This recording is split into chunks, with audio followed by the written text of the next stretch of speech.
takas ka namin. Kailangan ka namin pangalagaan.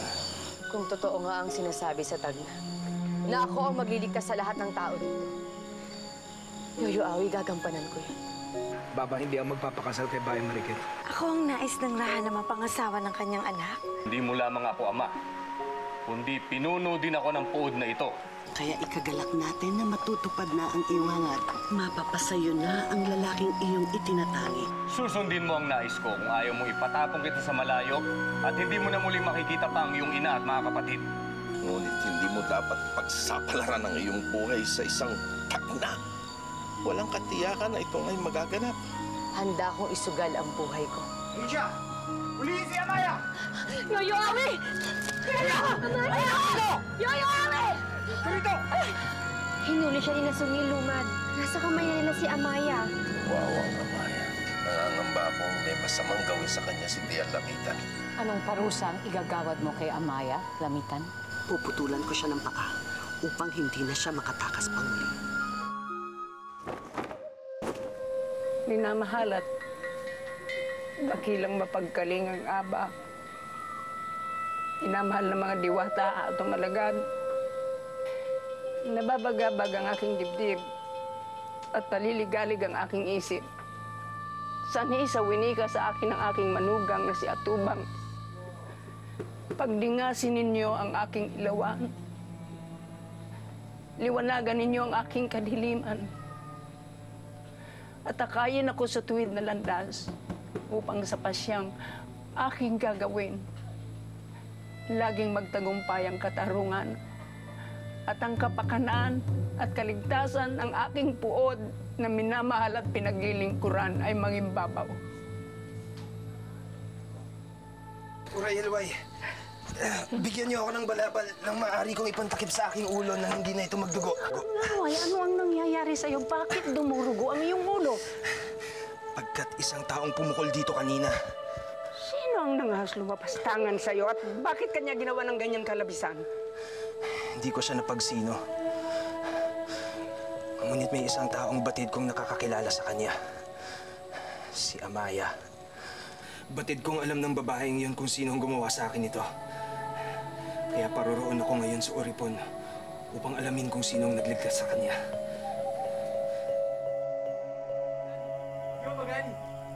Nagpapahinga ang Ginoo, Oripon. Kailangan niyo siyang gisingin, Oripon, Helway. Kailangan niyang iligtas si Amaya. Bakit, Oripon? Ano nangyari kay Amaya? Ginoo, nagtangkang tumakas si Amaya, ngunit siya daw ay nahuli. Kaya kailangan natin magmadali. Pagkat ako'y walang kapangyarihan ng pagilan ng kanyang Panginoon sa gagawin nitong parusa kay Amaya. Amaya! Amaya, anak ko! Amaya!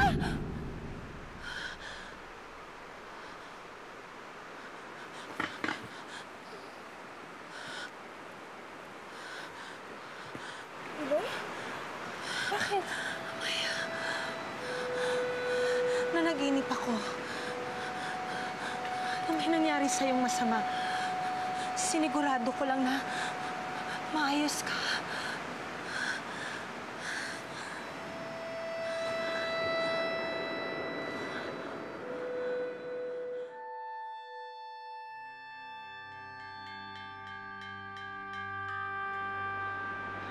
Maraming salamat, Iloy. Hindi niyo lamang alam kung gaano na napagana ang aking damdamin. Amaya. Bakit? Lubos lang ang aking kaligayahan. Ngayon ko lamang naramdaman ang pag-aalaga at pag-aaruga ng isang Pinoy. Anak, huwag kang mag-alala. Ngayon ko ipadarama sa'yo ang pagmamahal na hindi ko naibigay sa'yo nung nawala ako. Pinapangako ko, hindi na tayo magkakawalay muli.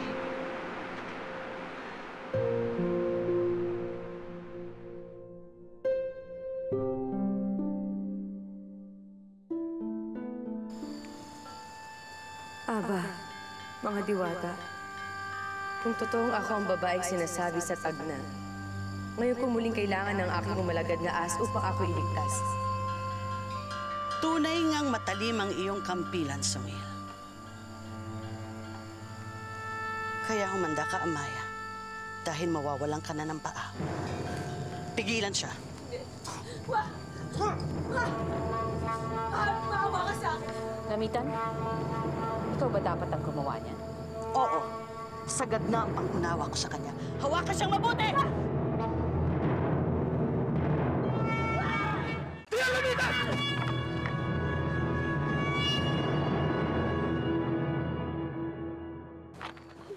Ginoo!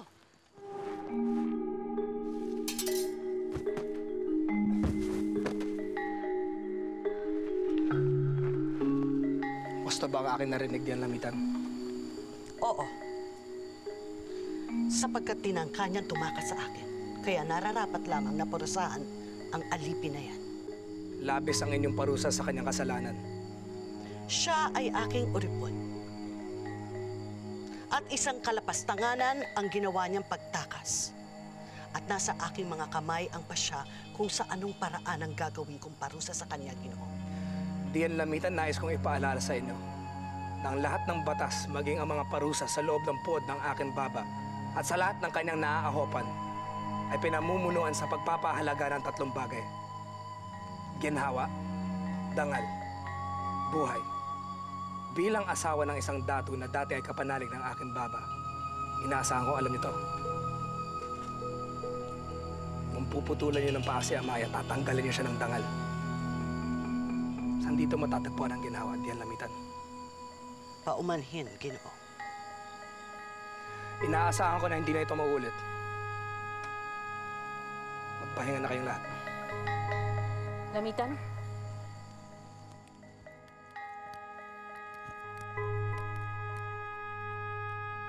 Ang buong akala ko'y may ibig kang alamin mula sa aliping yan. Hindi ko na siya tatanungin sa pagkakataong ito, Uray Hilway. Kaya tayo na. Lumad. Kung maaari.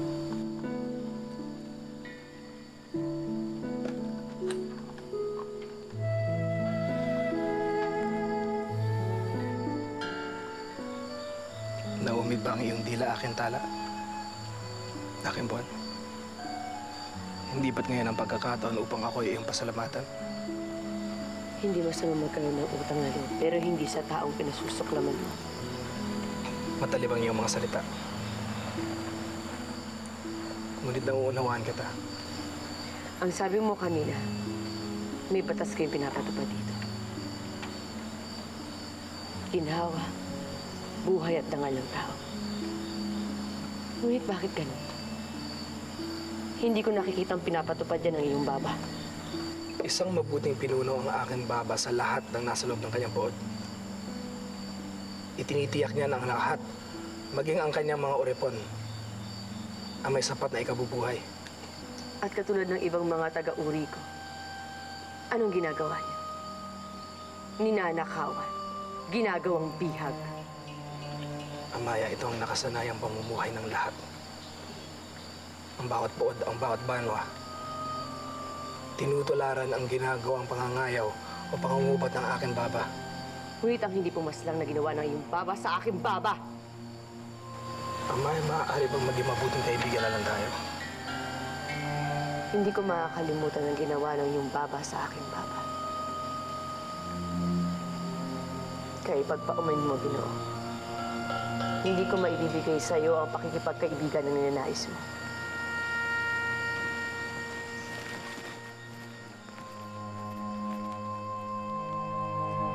Tiloy, bakit kayo nagagalit? Sapagkat iniligtas at ipinagtanggol ni Bagani si Amaya sa harapan ng ating mga uripon. Nawalan ako ng mukha sa harapan nila. Si Bagani? Nakita niyo siya? Nandyan siya? Nasa labas siya. Marikit! Huwag ka nang pupunta sa kanya. Ayoko masaktan ng iyong kalooban. Sapagkat kasama niya si Amaya sa labas. Hindi niyo dapat hinayaang mapag-isa si Bagani kay Amaya.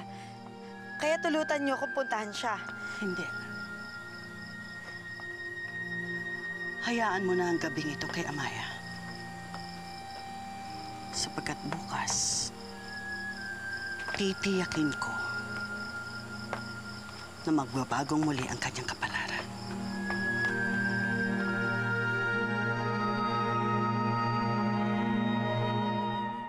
Totoo ba, Lumad?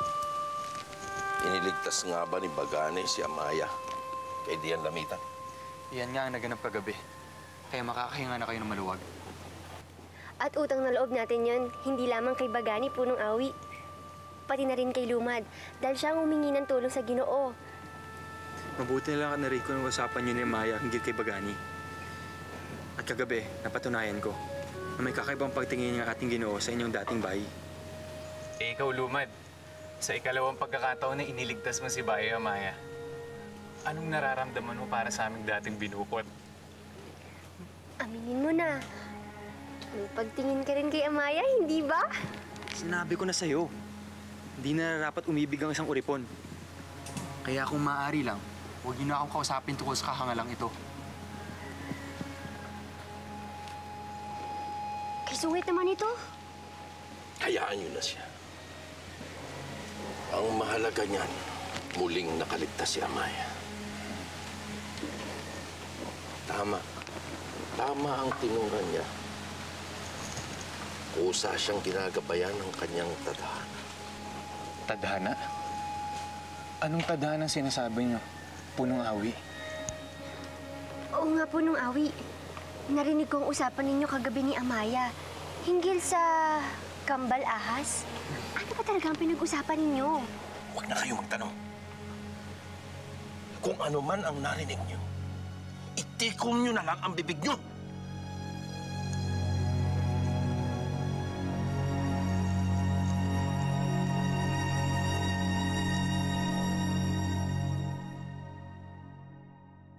Ahas?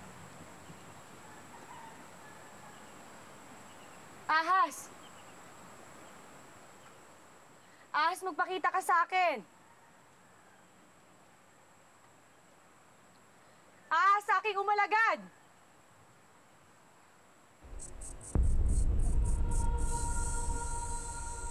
Ahas?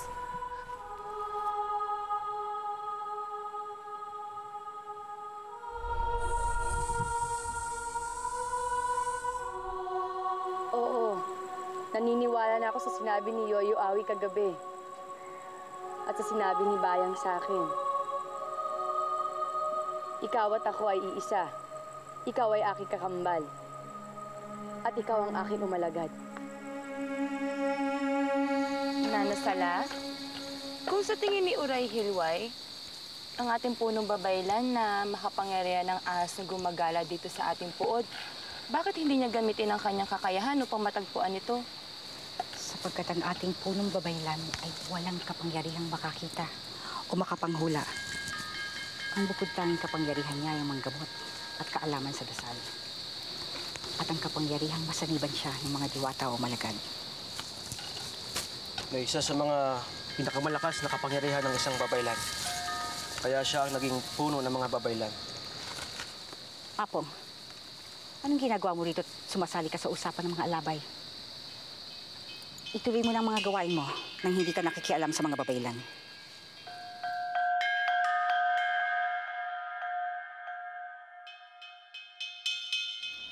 Kasalanan mo kasi ito, Ginoo.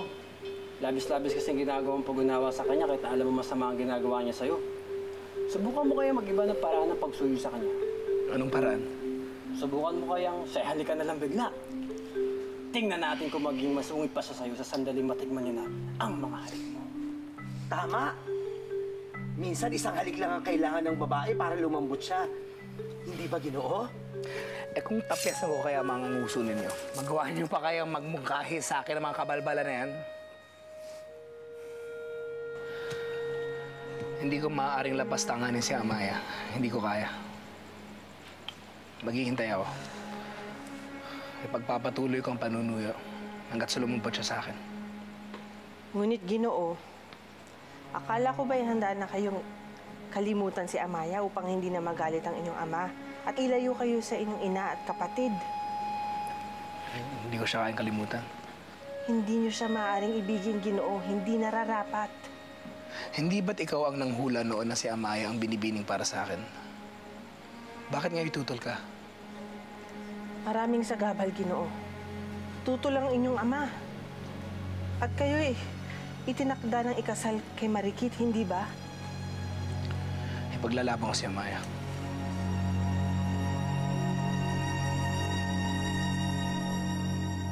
Totoo ba ang iyong tinuran, Oripon? Dinig na dinig ko ang usapan ng Ginoo sa kanya mga Oripon. Kaya hindi ako nagsisinungaling.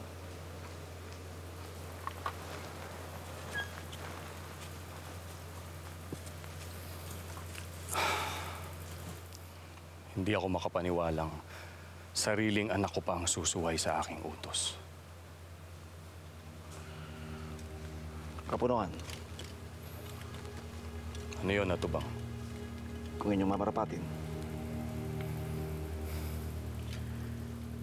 Hindi ba't naayon lamang? Napatawan niyo na ng aral ang inyong anak upang matuto na siyang sumunod sa inyo.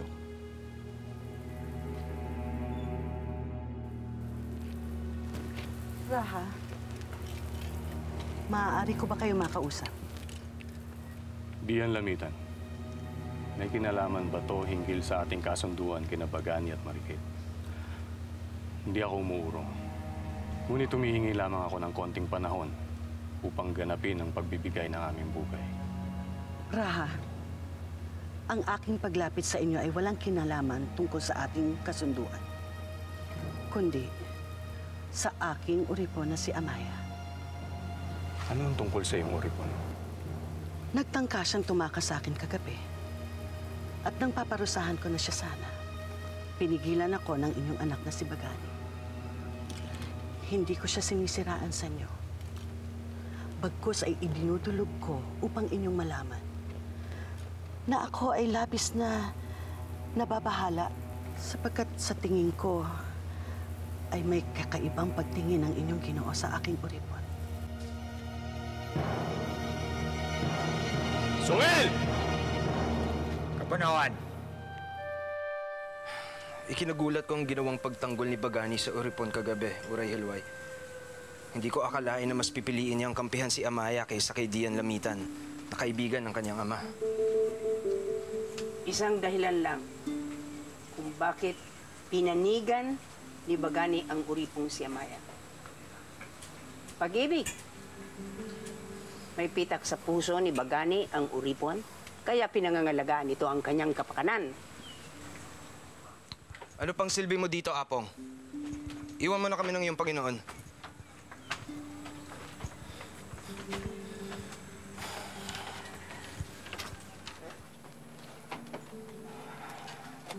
Yan nga rin ho ang aking nararamdaman, Uray Hilway.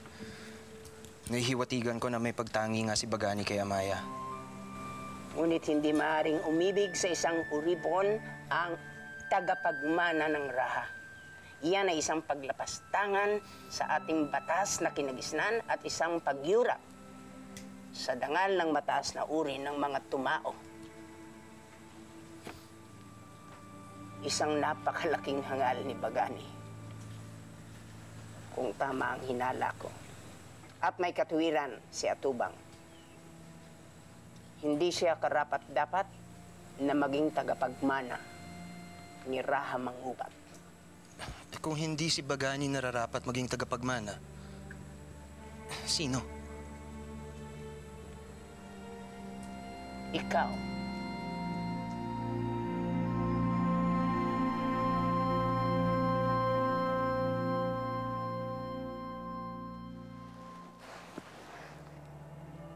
Dito ka muna magtatago, ah. At ito ang ating tagpuan.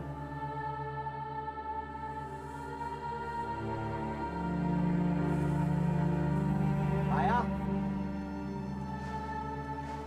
Maya! Sumama ka sa amin. Saan niyo ko dadalhin? Pinapatawag ka ni Raha Manggubat. Kaya tayo na. Huli yan.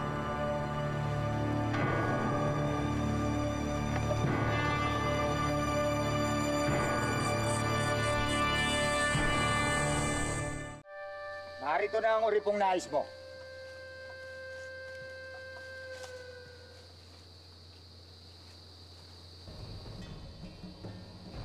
Wala kang galang. Hindi nararapat na tumingin ng tuwira sa ating kapunuan.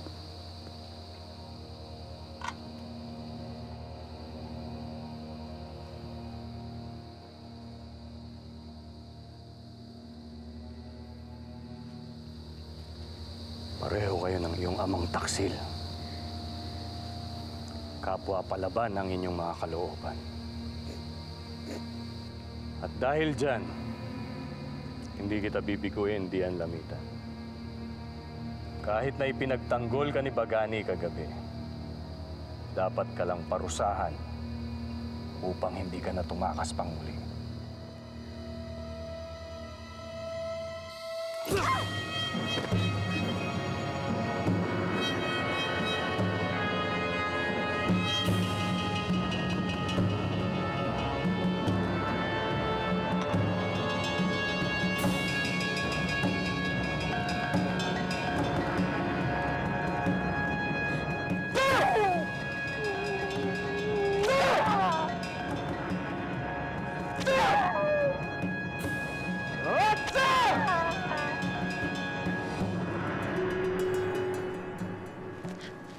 Ginoo!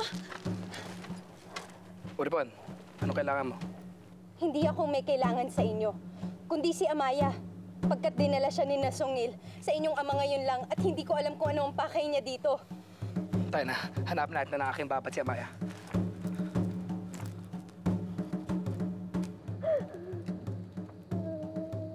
Marahil ay magtatanda na siya.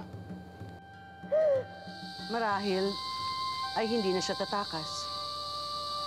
Ngunit hindi ang pag-akit sa iyong anak. Inaakit mo nga ba ang aking anak? Hindi ko po masasagot yung tinatanong niyo sa akin.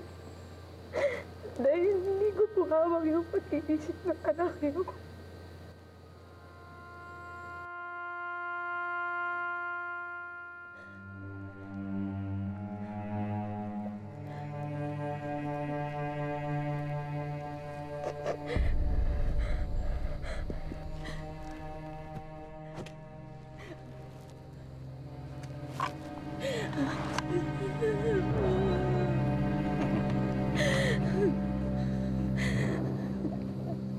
Alam kong mahalaga sa iyong bagay na ito.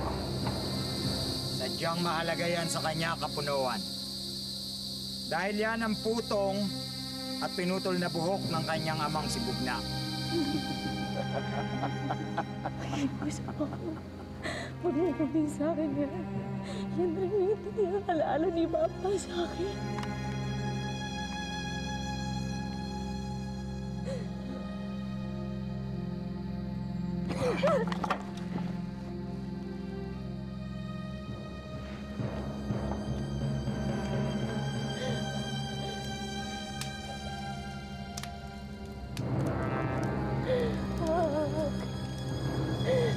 Nakikiusap ako sa'yo.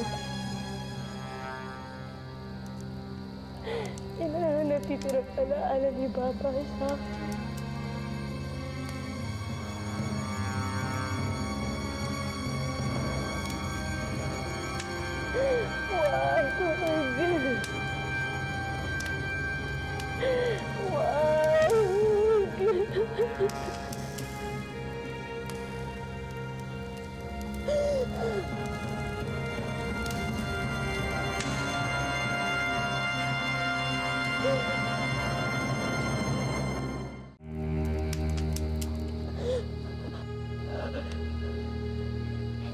Pagmasdan mo ang natutupok na putong at buhok ng iyong baba. Ganyan din ang mangyayari sa'yo. Kapag hindi mo pa pinatahimik ang aking anak.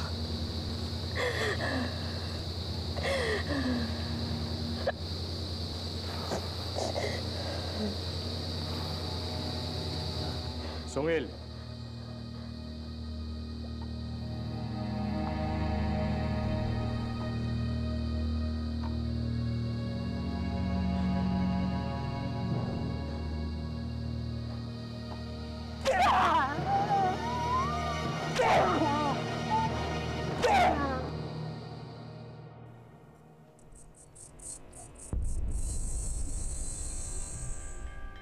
Mga uripon! Magsilapit kayo! Ang ahas! Hulihin niyo ang ahas! Ano bang hinihintay niyo? Kumuha kayo ng kahit na ano!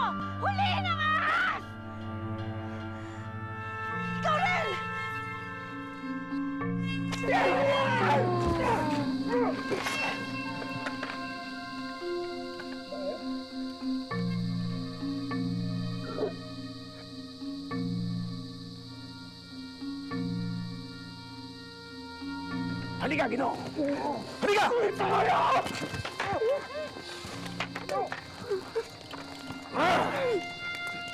Huwag ka na. Ano, Bagani? Ito ba ang uripon na iyong hinahangaan?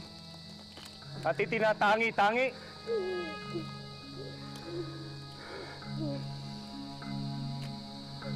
Magsalita ka, Bagani.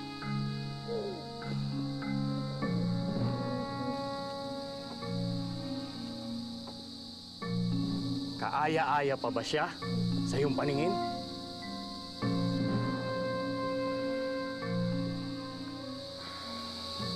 Hindi ka makasagot, Bagani. Kung gayon, wala na tayong dapat pang ipag-alala diyan, Lamitan.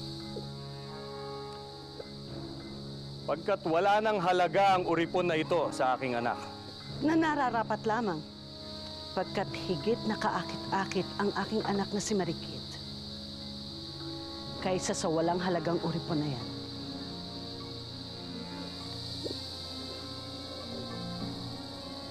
Tayo na, Bagani. Iwanan mo na ang uripon na yan. Oo, Baba. Sama na ako sa'yo. Tayo na.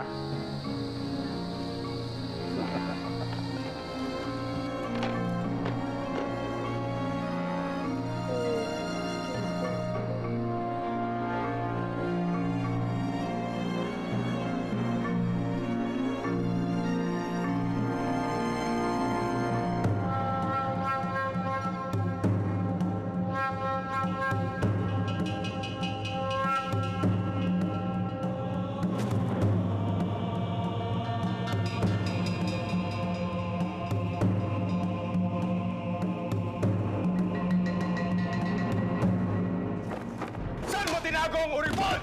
Ipagpauman ninyo, Babangon, hindi ko masasagot ang iyong tanong. Hanapin ninyo si Amaya. Sa sandaling makita niyo siya, itlin niyo agad ang kanyang buhay. Susundin ko ang iyong hangad. Handa akong magpakasal sa kung sino mang iyong ibig. Kapalit ang kaligtasan ni Amaya. Nais lang namin malaman ni Lumad kung maayos na ang ating bae. Mas mabuti pang huwag na muna. Gusto ko siyang bigyan ng pagkakataon na makapag-isip. Tungkol saan? Tungkol sa damdamin niya kay Ginoong Bagani. Marahil ay hindi na ako nararapat na lapitan o titigan man lang ang aking tala, ang aking buwan. Wala nang ahas dito, punong babaylan. Ang ipinagtataka ko lang ay kung bakit siya palaging napapatungo dito. Dahil sa naririto rin ang kanyang Panginoon, ang babaeng may kambal ahas ayon sa hula. Nais kong itupad ko anong nakatadhana para sa akin. Papaslangin ko ang Raha.